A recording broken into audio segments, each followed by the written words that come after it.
మీదకి వచ్చి చావు అనే పేరుతోటి వెళ్ళిపోతున్నాం. మరి అందుకేనండి పుట్టాము.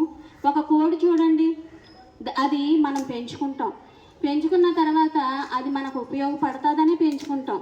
ఆ కోడి మన ఇంటికాడ పెంచిన తర్వాత మేత పెట్టి అన్నీ చేసిన తర్వాత అది గుడ్లు వేరే ఇంటికాడ పెట్టిందంటే ఏడ్ చేస్తామండి. మనకి పెట్టలేదు అనేసి దాన్ని మూసేసి మరి 2 రోజులు ఉంచేస్తాం. అది గుడ్డు పెట్టిన తర్వాత మళ్ళీ అలవాటు అయ్యింది కదా అని వదిలేస్తాం. మళ్ళీ అదే తీరుని వేరే ఇంటికాడ పెడితే ఏం చేస్తామండి? కోపంతో కోసేసుకుంటాం. మరి కోడిని పెంచుకున్నందుకు మనకు అంత అధికారం ఉందనేసి కోడిని కోసేసుకుంటున్నామే. పుట్టుకని పేరుతో దేవుడి దగ్గర నుంచి మనల్ని ఇక్కడికి లోకాన్ని పంపించాడండి.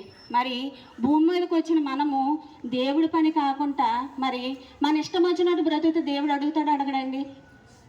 ఉదాహరణకు ఒక మాట చూసుకుందామండి. మరి మన పిల్లల్ని కొట్టుకు పంపిస్తూ ఉంటాం. ఒక 100 రూపాయలు ఇచ్చి సరుకులు తెమ్మంటాం.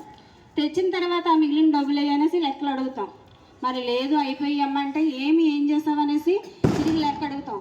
పిల్లవాడినే మరి 100 రూపాయల కోసం నువ్వు లెక్క అడిగితే దేవుడు సమస్తాన్ని మనకి ఇచ్చాడండి. ఒక గాలిని, నీరును, మరి అలాగే ప్రతిదీ కూడా ఒక సూర్యుడిని ఇచ్చాడు. అన్నీ అనుభవిస్తున్నాం. మనకి ఇష్టం వచ్చినట్టు బ్రతుకుతే దేవుడు అడగడంటారా? ఒక్కసారి ఆలోచించండి. మనిషికే మరి పిల్లల మీద అంత హక్కు ఉంది, మనం పెంచుకుంటున్న జంతువుల మీద హక్కు ఉంటుంది అన్నప్పుడు మరి దేవుడికి హక్కు లేదంటారా? ఒక గాలి లేకపోతే మరి కరోనా టైంలో చూడండి, ఆక్సిజన్ కొదవైనప్పుడు కొనుక్కున్నారు. అలాగా దేవుడు గాలిని ఆపేసినట్లయితే ఎవరైనా బ్రతకగలరా? కానీ ఎవ్వరు కూడా ఆలోచించట్లేదండి. నా బ్రతుకు నా ఇష్టం అనేసి బ్రతుకుతున్నారు. ఇలా బ్రతుకుతూ ఉంటే మరి దేవుడికి కోపం వస్తుందా రాదా? వస్తుందండి.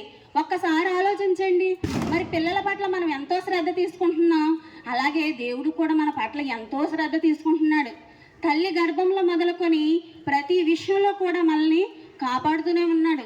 తల్లి నిద్రలో పడుకుండిపోయినా, గర్భవతిగా ఉన్నప్పుడు తల్లి ఎటుపక్క పడుకుండిపోయినా